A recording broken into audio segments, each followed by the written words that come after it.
And we got Natural Geographic. Let's get it. But in 2014, giant ginger tree hippies don't always choose peace. But in 2014, one shocked scientist when she not only orchestrated the life canceling of another, she essentially hired a hitman to do it. The hairy honey trap was executed by a young female named Condor, and the victim was a mother 20 years older named Sidoni. Living in the swamp forests of Indonesia's Mawas Reserve, the two had beef going back all the way to 2009, with Condor curiously approaching Sidoni's at the time 7-year-old daughter, and Sidoni defensively smacking and biting Condor before chasing her off. The perceived insolence stuck with Condor, and the disrespect was tattooed into her psyche. She was not letting that slide. Years later, Condor would catch the eye of a male named Echo, and the two would eventually run into Sidoni. They both approached, and Echo seemed to inspect Sidoni, who was now jockeyed by her 4-year-old son. Echo seemed curious in the mother, before losing interest and proceeding to mate with Condor, right in front of Sidoni. Call it passion or power play, but either way, when Sidoni tried exiting the situation, Condor escalated, ending the lovemaking and savagely beating Sidoni. But what blew researchers away was Echo going from bystander to participant. For 33 minutes, the two took turns beating on Sidoni, sometimes together, sometimes just Condor, with Echo blocking off any escape routes. It was an honest to ape jumping, and his much larger canines meant Echo inflicted the bulk of the damage. The pair didn't stop until a fourth orang, a male named Guapo, chased Echo off and ran defense for Sidoni before mating with her. The Orange Night would be too late, as a little over 2 weeks later, Sidoni became past tense due to her injuries, and scientists were left wondering what they had just witnessed. In over 26,000 hours of observation, only 6 female and female attacks were recorded, and none caused serious injuries. Yet here was a spiteful orang leveraging her carnal currency, specifically to erase one of her rivals, and Echo acting as a hired gun. Premeditated and personal, it was a shockingly dark look into the intelligence of the Forest Man, one that begs the question, just how smart are they, and just what oh my god, bro, this is crazy. What could they be capable of? To say orangutans are intelligent is honestly disrespectful, cause this tree happy ginger ape is damn near human.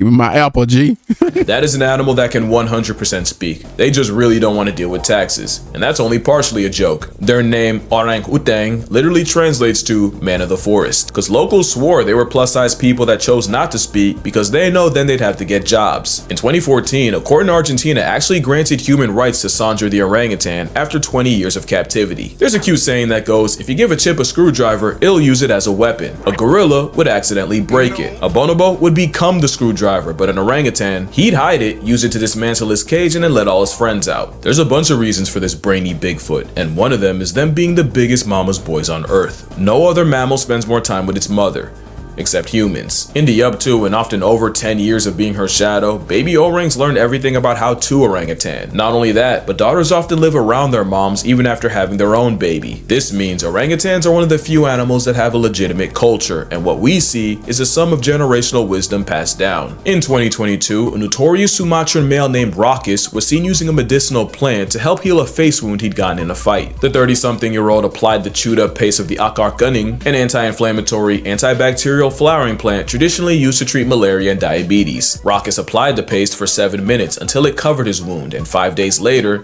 it was completely healed. It's not the first time we've seen animals self-medicate. Parrots will eat clay to detox from all the leaves, and elephants will apparently eat certain plants to induce labor. But what made Raucus so radical is the simple fact that they rarely eat that plant to begin with. There's more evidence of orangs self-medicating with the same plants used by Is that a locals, and it's likely this knowledge was taught, and not by humans. Oh, no. These things are smart. Mothers will even teach their young to have the same preferences for food, so that when they get older, they can forage in the same area without directly competing with all the other mother-child pairs. Another thing this citrus simian is smart enough to understand is calculated reciprocity. In this viral video, you see this man Vitaly trade snacks with a zoo orangutan. Not only did the hairy haggler refuse until he understood that he'd be getting something back, I swear you can see him check for zookeepers. If it sounds like a stretch, it's scientifically proven this untaxable entity understands the concept. Two orangutans Orangutans at the Leipzig Zoo in Germany were given 3 different tokens and quickly learned that they could exchange one type for bananas for themselves. The second token type would earn bananas for the other orang, and the third type had no monetary value whatsoever. At first, the female, Doc, had no problem exchanging tokens to get the male, Bim, bananas. But Doc realized Bim wasn't really returning the favor, so she became a lot less generous. That gave Bim enough of an attitude adjustment to start trading his tokens more until their efforts became closer to equal. There's another story of a zoo orangutan taught to exchange any trash he found in his enclosure for a food reward. Except he then realized if he just returned the trash in pieces, that would just mean more food for him, which was unfortunate when the trash was someone's phone, and tragic when it turned out to be a formerly alive possum. But what exactly Crazy. is it that makes orangutans so Bro, ain't no way I'm posting up right here with these.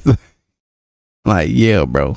smart? Well, the superpower is how they learn. When orangutans are spending all that time with their mothers, they learn everything they need to by watching and copying. Even after they leave, young males will find an older, flanged male to use as a role model, learning how to be an alpha male by mimicking everything he does. Mimicry is how they learn, and that learning creates cultures. It's scientifically proven when resources are good, orangs spend more time around each other and more time peering, watching, observing the other orangs. It's not just people watching, it's gathering intel, and they don't just do it to each other. Orangs regularly learn things just by watching the humans around them. This male was seen attempting to catch fish after clocking locals doing it, and one female, Supina, tried starting a fire by dipping a glowing stick in kerosene, blowing on it, and even rubbing it with another stick. But this shadow clone jutsu can be wildly inconvenient. Camp Liki is an orangutan research and rehabilitation reserve where the Auburn apes have plenty of opportunities to study humans right back, leading to the trend of orangutans untying canoes from the dock and stealing them, and not even triple or quadruple knots can discourage them. Fun fact, it takes about a 7-hour canoe ride to get to camp, so one documentary crew decided to save time with a speedboat. They lost that time after a redman stole the boat and left them stranded.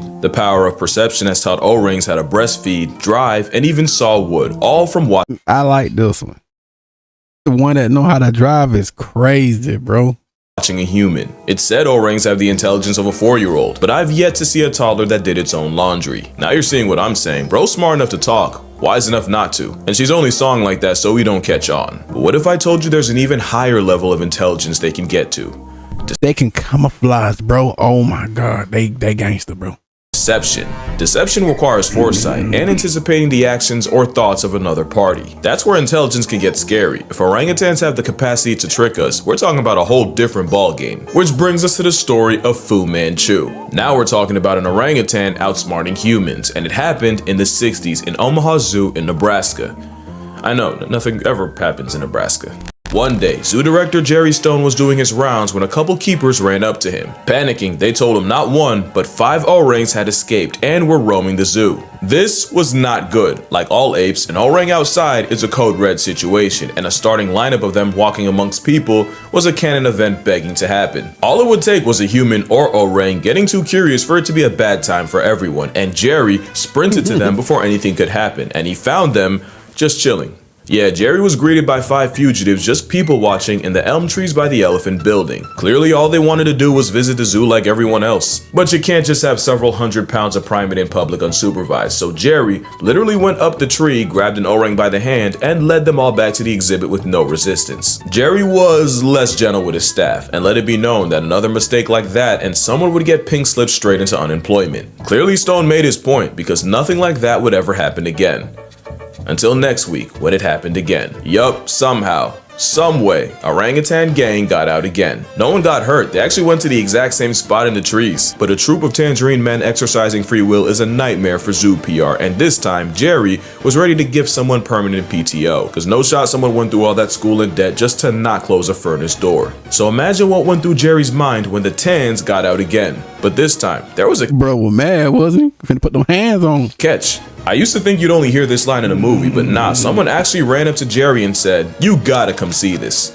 And he wasn't wrong. You see, in the orangutan exhibit, there was a moat, and down at the bottom of that moat was a furnace door. And sure enough, they caught one of the males, Fu Manchu, fiddling with the door. They were watching from a distance so Fu wouldn't see them, but they couldn't see exactly what Fu was doing. All they knew was suddenly the door flew open and Usain Bolt felt a disturbance as these men broke the sound barrier running down to stop them. So now the solution was simple. Clear the enclosure of anything that could be used to escape and do it daily. And sure enough, the orang breakouts came to an end.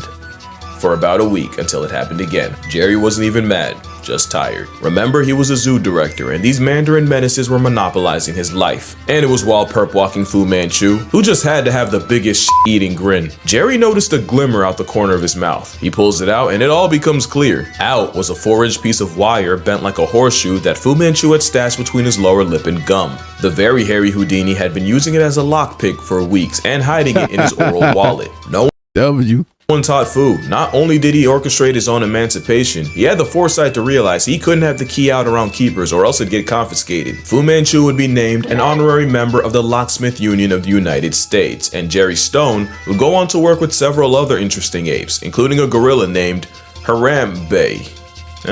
Fu Manchu wouldn't be the last, or arguably the most creative. 27-year-old Carta used a stick to short-circuit an electric wire and then used a bunch of sticks as a ladder to climb out her enclosure. She then just sat and enjoyed the view for 30 minutes until her keepers pulled up with tranquilizers, at which point she just went back in. Last year, Kimbali broke out of an $11 million habitat in Toronto by cartwheeling past a wire barrier. Mind you, that habitat opened up the summer before. Bro flexed on them 11 million ways. I'm not gonna hold. I thought it was like a shoe.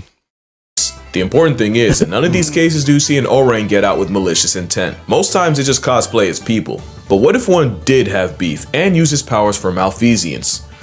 This is Ken Allen. It's the most famous name in orangutan lore, and you wouldn't even know the name if his mother Maggie had succeeded in smothering him before he even got it. He'd be named after the 2 zoo officials that would raise him instead, Ken Willingham and Ben Allen. As a baby, he'd soft launch his shenanigans by regularly unscrewing the bolts of his crib and dismantling it. And once he got too big for a crib, keeper Joanne Thomas would take him around the zoo in a stroller, a decision that arguably cost the zoo thousands. 5 days after moving into his new enclosure, June 13, 1985, Ken climbed a wall and got out. Years before, folks caught Ken building a DIY ladder out of some branches. One thing I didn't mention is living in the trees full time means orangutans literally make their beds every single night.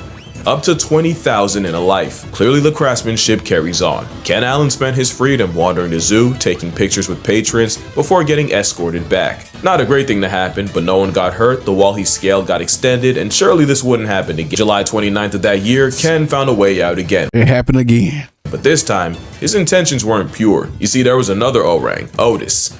Ken did not like Otis. Ken hated Otis. He hated him so much that they actually had to be separated because orangs might be an endangered species, but as long as they were roommates, Otis was an endangered individual. So when Ken escaped a second time, he went straight for Otis's corner and chucked rocks at him. That bro is an op for real. Bro got hate demon world on him. Premeditated stoning put him in solitary confinement, but I'm sure Ken will tell you it was worth it. But the reason for the beef might have been jealousy. Otis was the breeding star of San Diego, with nearly 10 kids and 3 wives. Ken hated him as a concept, so the zoo gave him 4. And of course that backfired, when Ken started teaching them how to disrespect infrastructure too. One day, someone left a crowbar in the enclosure, and instead of using it while everyone watched, he just tossed it aside, like he didn't even care. An actual orang move, except he threw it to a female named Vicky, and she used it to pry open a window and free them both. Also, Otis wasn't the only victim. Apparently he took offense to a TV crew filming a documentary on gorillas and pelted them with rocks, until he ran out of rocks and started using cannonballs from his colon. Ken was so crafty, employees would only have a chance of studying him if they dressed like regular guests, cause Ken would never incriminate himself if someone in uniform was around. Ken would break out a few more times, never hurting anyone except Otis. He did once approach a child. Bro, do not like Otis, bro. And mumble, "No one will ever believe you," before walking away. And if you doubt that, your disbelief makes his legacy stronger. His legacy was he cost the zoo over $40,000 in zoo enhancements, undercover surveillance, electric wiring, and even hired rock climbers to find every possible finger, foot, and toe hold. But he likely made that back and more with all the PR Ken Allen brought to the zoo, just by being himself. But except for Otis, who, let's be real, must have done something to deserve it, Ken Allen never used his intellect to inflict violence. Bro just wanted a vibe. But what could an orang with a human grudge do? There's a story of an orangutan actor hating his trainer and waiting until the two were alone up in a tree, where Pierre strangled his human op and threw him to the ground. But the only proof is the obscure article I couldn't find a source for. Plus, Pierre was probably in the right. Now, Joe's revenge was more than just a story. Joe was an orangutan that appeared in over 100 movies by 1919. This was a time where there were no laws against capturing, selling, and even killing wild orangutans. Universal Studios would take full advantage, and as cute as he was as a toddler, things changed once he became a teen. There would be several incidents with Joe, including a lawsuit where a security guard claimed Joe had mauled him with over 40 bites. There was another time he escaped, and when police pulled up to catch him, Joe stole an officer's gun. But the most infamous case was Joe breaking out of the Universal Zoo, serving straight chaos for 3 days, and even releasing 15 wolves and his elephant friend Charlie on the way out. But Joe did seem to have a code. Not only did he never attack women or children, he'd often defend them. One scene had an actor pretend to spank a child, but because Joe don't play pretend with the little ones, the O-Rank went O-line and leveled the guy. Another scene had Joe's character help rob a lady, but when good guy Joe saw the villain looming over her, Joe folded his clothes, with him in them. By 1924, Joe was retired from show business after being deemed too dangerous to work with. Yeah, I ain't gonna lie, it's Team Joe over here. But there's an even darker side to orangutans, so dark that I'ma just drop this. Here's an ad while you consider your options. Birute Galdeques is a primatologist and one of the leading experts on orangutans, and in the 70s, she arrived at Camp Liki in Tanjung Putin National Park, where she was immediately warned by native Indonesians that some male orangutans can find humans attractive and occasionally physically and forcefully act on it. She didn't believe it until a male walked into camp one day and violated a female cook, and even multiple people trying to wrestle him off couldn't stop the salacious onslaught. It's now advised that menstruating women either avoid orangs or walk around with a club. So as you can see, orangutans are capable of anything from petty theft and zoo escapes all the way to premeditated census layers. Bro, this right here is wow, bro. Like, yo, they just wait till they close. Just wait till they lock me back up. I'll be free next time, bro. But honestly, they could and should be way worse. An orangutan has never been on record murking a man, and some have had very good reasons. Joe Martin had every good reason, and the fact that he died with no body says more about his kind. The strong mom bond means Joe's mom was almost certainly destroyed for him to be taken. Joe suffered all manners of neglect, including electrical burns from wires, eye damage from the constant stage lights. He was given cigars and alcohol which ruined his health, and he was even knocked out by former heavyweight James Jeffries. All without never really interacting with another orang. Joe going through all messed up, bro. That and never severely maiming someone is our entire relationship with orangs in a nutshell. We have done far more to them than for them, in worse ways than you think. I can't even say what this one went through, just know her name is Pony and her story is not for the weak. Orangutans as a whole are a victim of humanity, and the worst part is what happens when they're gone. Once all the orangs in an area are gone, all the generational knowledge of how to live there dies with them. It's not just a species, it's an entire culture that goes extinct with no way of bringing it back. So what can you on your phone, computer, or TV do? One is obviously support an organization that helps with research and rehabilitation, which is why I'll be donating to Orangutan Foundation International, founded by Galdeques herself. Link down below if you'd like to as well. Also, never support a place that uses orangutans as tourist traps. Any place that lets you pay to play with an orangutan is a huge red flag. But probably the best way is to avoid palm oil. Palm oil is the leading cause of their extinction, and it's in 50% of household products in the West. It's a commitment, but it's looking like we either give up the oil or negotiate the red ape's existence. The choice is yours. Just know the orangutans would probably do the same for us. Hey, I don't want the orangutan to not exist. I like them. I like these lions right here. I be searching the web and trying to find some more, like we trying to find them, but man, like they almost don't even exist no more. But yeah, that's gonna do it for this video. But first, I wanna thank y'all. If you remember my elephant sanctuary video, then you know that the park actually flooded a month after I visited. A flood that cost 2 rescued elephants their lives. But you guys came through with the donations, and Miss Lek Chyler was so grateful, they actually made a cake with my name and gave it to the elephants. And seeing my favorite animals eating out of my namesake cake would have been impossible without you guys. So thank you all. Hopefully one day I can That's beautiful. do the same for Camp Leaky, but until then, drink water, hug your mother. If an orangutan hits you, apologize because you deserved it. And I'ma see y'all in the next one. And there you go, ladies and gentlemen, man. I ain't gonna hold you. Yeah, that was a good one, man. I'm here for it all, but you already know. Link up that